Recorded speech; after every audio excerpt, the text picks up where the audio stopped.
If I were to start a brand new free-to-play MTG Arena account today, how long would it take me to build a fully fledged meta deck? That is the question I will be trying to answer in this video, based not only on my experience, but also on a frankly excessive amount of scientific experimentation. Our criterion for success is going to be full 100% completion of one of the top 10 most popular standard decks currently, asterisk according to MTG Goldfish. There's a number of important bits in that sentence, but let's start with the one that's the most important to me. We are not building a budget deck. There are many excellent guides and videos on what to play in MTG Arena if you're on a budget. This is not one of them. I want to measure how long it takes an F2P player to get to an even playing field with paying players, and I assume that even playing field to be being in possession of one of these top decks. Anything else, a deck that's 80%, 90% as effective, would put the game firmly on the pay-to-win end of the spectrum for me, and I'm not a huge fan of that. However, if we can reasonably expect an F2P player to be able to grind towards the same deck as their paying counterpart, the pay-to-skip model, that's okay with me. As for 100% total completion, we need a clear cutoff point for when the deck is complete. In your own deck building endeavors, you might be okay with allowing certain substitutions, or considering the deck to already be complete at 90% of the stock list, because do you really need that one last rare? There's an uncommon that accomplishes pretty much the same thing. However, if I opened myself up to this sort of compromise, the most influential factor on this analysis would have been my decision making, which I'm not opposed to on principle, but I also really want the math to speak for itself on this one. So, a complete deck. Without a sideboard, I will have a pinned comment explaining that. And I've run a quick calculation on the 10 decks in question here, and the median rarity makeup of a deck in there is 3 mythics, 30 rares, 16 uncommons, 11 commons. So we can immediately expect that rares, combining high demand and low supply, will be a likely problem for us in our quest towards 100% completion. So to progress towards completing one of these 10 meta decks, we will first need to understand MTGA's progression of resources. And the big picture is as follows. For playing the game every day, completing your daily quests and getting your daily wins, you get gold and experience. These two you can exchange for packs, at a rate of 1,000 gold for a pack of your choosing, or 2,000 experience in the free battle pass for a pack from the latest expansion. Currently, that's Ether Drift. Each booster pack that we open gives us cards. 5 commons, 1 uncommon, 1 rare or mythic rare. Hopefully those will be ones that will come in handy in constructing our decks. But just as importantly, opening packs gives us wildcards. These are a special resource that comes in the same 4 rarities that we can exchange 1-to-1 for any card of the same rarity. So if you're missing a Storm Chaser's talent, you can just spend 1 rare wildcard and poof, you have another copy of the card ready to go. By the way, this video will have me saying rare a lot, and as an ESL speaker I find it weirdly difficult. I kind of want to say rare, but that runs the risk of me slipping straight into a very cancelable Scottish accent, so we will be sticking to rare for the time being. But every time I say it, know that it comes at a great personal cost to me.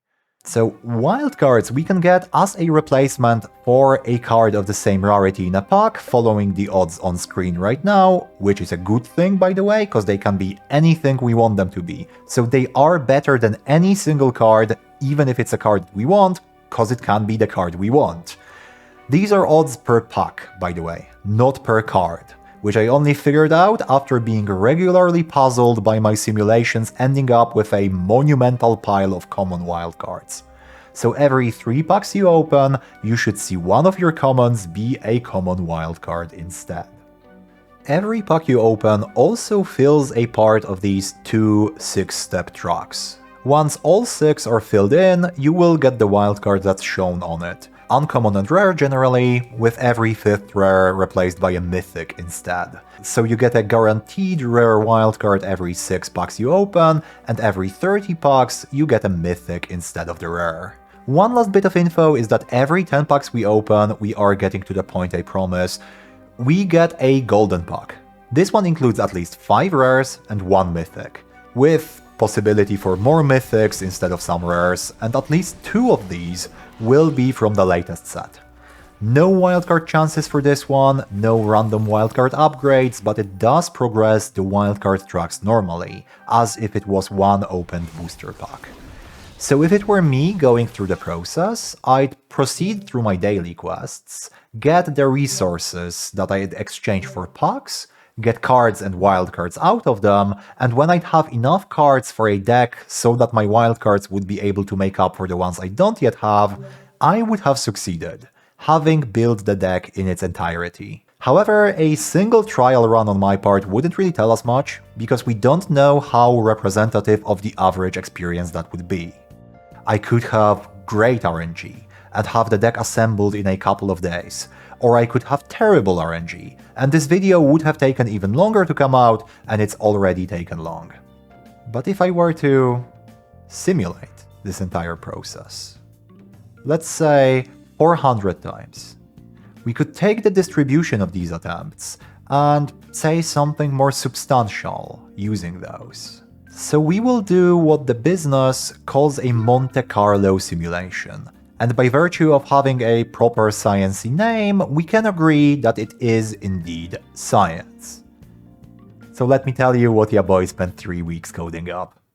We will launch each of our simulated players, born out of an unholy combination of about 17 different Python scripts, on that same exact journey that I just described. To show you an example of what I mean, here's a debug message from one of these solemn simulacra, and to really enhance the kinda stupid vibe of this section, I've styled it after a 17th century poet's diary. Day 17. My coffers overfloweth with 1300 gold pieces and 750 experience, bringing their totals to 1750 and 2500 apiece. My wildcards number 21 common, 23 uncommon, 10 rare, and 1 mythic. I've decided to partake of a DSK booster pack. My collection updated, I update mine wildcard tracks accordingly. My experience allows the opening of another booster pack, this one GFT. As for decks, completion draws near for Mono Red Prowess at 91.11%. This one has been recorded just for the benefit of the bit, cause I had to switch it back to something actually readable afterwards, cause I'm not spending a week debugging of a console that sounds like John fucking Milton. And to give you a brief overview of what's happening here, I'm running a script that's essentially a loop. Each iteration one simulated day. The simulated player receives resources as if they were completing their dailies and getting their daily wins, following the same resource distribution that the game does. So there's a 50-50 chance of getting a daily that's worth 500 gold and XP, the bad one, or a 750-750 one, the good one. We get 1 reroll per day, we have the simulated guy always reroll the 500 gold ones, which I invite you to do as well, by the way, so it's a 75-25 chance of being a 750 gold day versus a 500 gold day.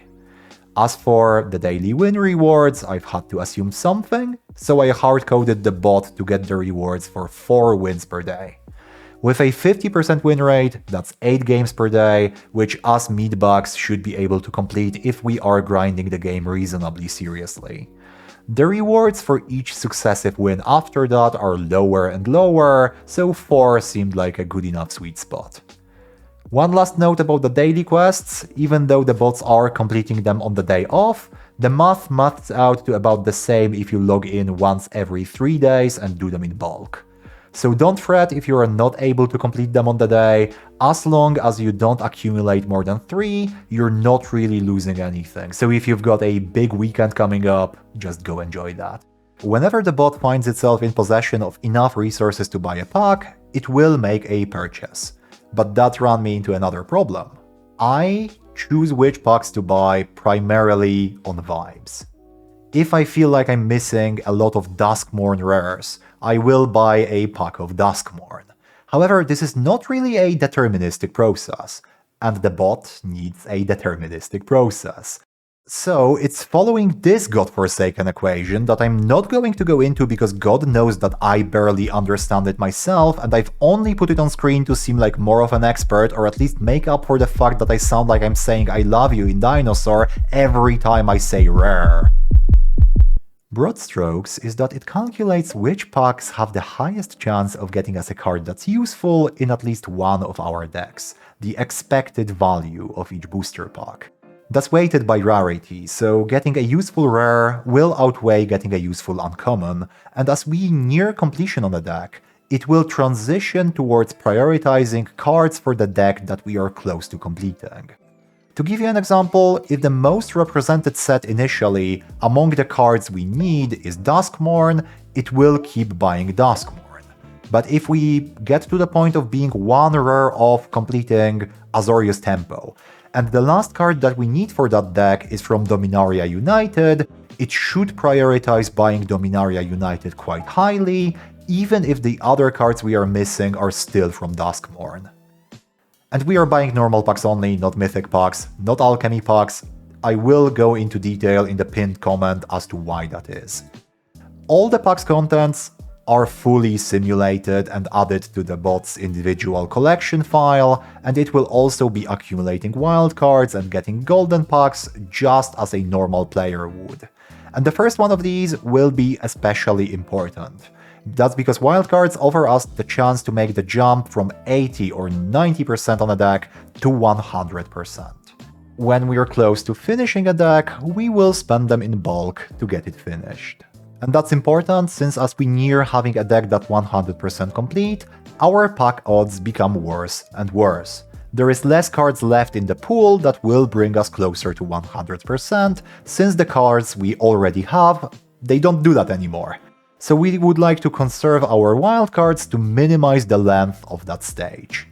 There is rare duplicate protection in place that alleviates this problem slightly. If you get a 5th copy of a rare, that will instead reroll into a different rare from the same set that you don't yet have. However, it's still just getting 2 rolls out of a relatively shitty pool at that point, so it's better than nothing, but it's also not good.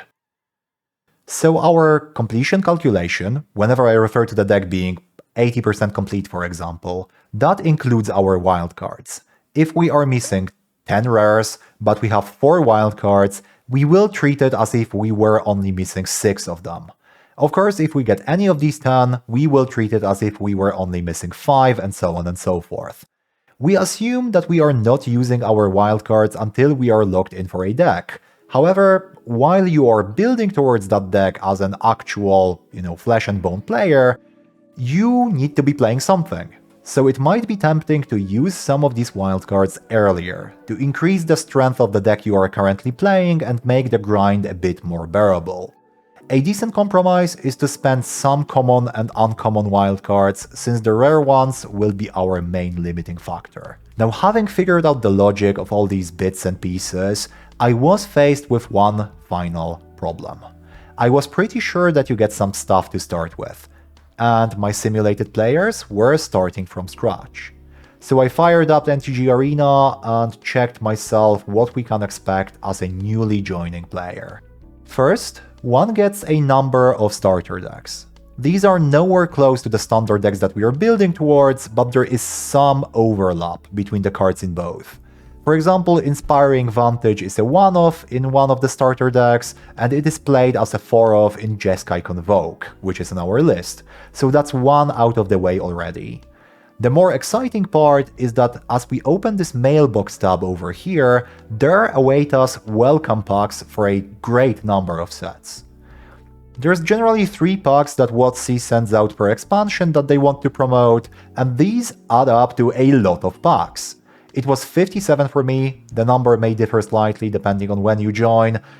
And the good part of those are, of course, non-standard legal, like the Lord of the Rings set or Modern Horizons 3. But of course, they still give us a chance of having the cards in them upgraded to wildcards, and they progress our wildcard tracks. So even if you will not be using the cards in them, because you are hoping to mainly play standard, they are still worth opening. After having opened the initial boosters, gotten the wildcards out of opening them, and including the cards that we get from starter decks, we generally start at like nearly 70 to 80% completion in terms of some of our decks. That number is highly misleading, as these last 20% of completion are mostly comprised of rares and mythics, and those are much harder to get, and it takes substantially longer to accumulate them. So it's a diminishing returns kind of deal, where as we get closer and closer to 100%, it will take us longer to move the needle. So maybe let's move on to the data, shall we? This is a histogram of how many days it took each of our 400 simulations to complete a deck. It's skewed a bit to the right, which is already interesting. That means that there's a possibility of good RNG having you succeed far earlier than average, but for the opposite effect, there is a bit of a limit. That makes sense. It's possible for the perfect set of boosters to give you exactly the cards you need for mono-red prowess, but on the opposite end of the spectrum, even if you get strictly unplayable cards from boosters, guaranteed wildcards, pity timers, and duplicate protection will ensure that you can build something eventually. It took our luckiest simulated player only 5 days to build a complete deck. For the unluckiest one, that number was 54 days. The median, which is the average for smart people, was 35 days, and 75% of our simulated players completed a deck prior to day 38. Here's the same data in terms of packs opened. Our luckiest player only needed 6 follow-up packs after the initial 57 that you get as a gift. The unluckiest one needed to open an additional 84. For the median player, it took about 55 additional packs after the initial 57, and 75% of our simulated players needed to open less than 60 after the initial. We expect to open about 1.55 packs per day as an F2P player. That's strictly from the daily wins, weekly quests, daily quests, and all that good stuff. So if you decide to break the F2P vow and purchase maybe 10 packs, you can expect that to shave roughly 6 to 7 days off of my estimate. And same logic if you buy 20, 30, and so on. It's worth mentioning that you generally hit 90% completion on like day 15 to 20, sometimes even earlier. So the deck is likely already close to playable at that stage. You are just chasing the last couple of rares. But of course, I did make it explicit that we are chasing 100% completion, so I'm not too concerned with that 90% number. Another interesting insight comes from looking at which decks were built by our simulations. And remember how I told you that we would not pigeonhole ourselves into a budget deck? Turns out we still kind of did, but not by design. Looking at the decks that were built, 71.3% were mono-red prowess, 23.3% were Dimir self-bounce, 5.5% Azorius tempo. All others seem to be mathematically slower to build no matter what your pack RNG is. No matter what cards you get, you will probably build one of these 3 decks. What these 3 have in common is the lowest number of rares needed, respectively 13, 23, and 24, with the other decks in the mix generally needing 28 and up. This supports the general idea that rare wildcards and rares in general are the main bottleneck to building meta decks. Dimir self-bounce might have benefited from my sample list only running 3 mythics, while the other 2 decks run 4. So it's likely that the 23% of when that was the deck that was built, we were gated by the 1 mythic wildcard that we were missing. And that's the reason why it was built faster than mono-red.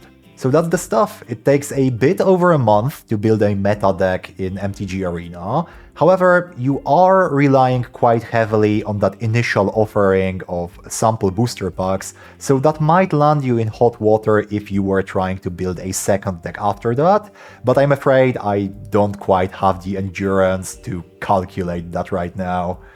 I've been Simon from Games Deconstructed, this was the MTG Arena monetization video, and hey, let me know in the comments what you think of MTG Arena's monetization system. Is it fair? Is it limiting? Is it a secret third thing? Let me know. I will also always appreciate a sub or a like, and otherwise, thank you for watching, and I hope to see you in the next one.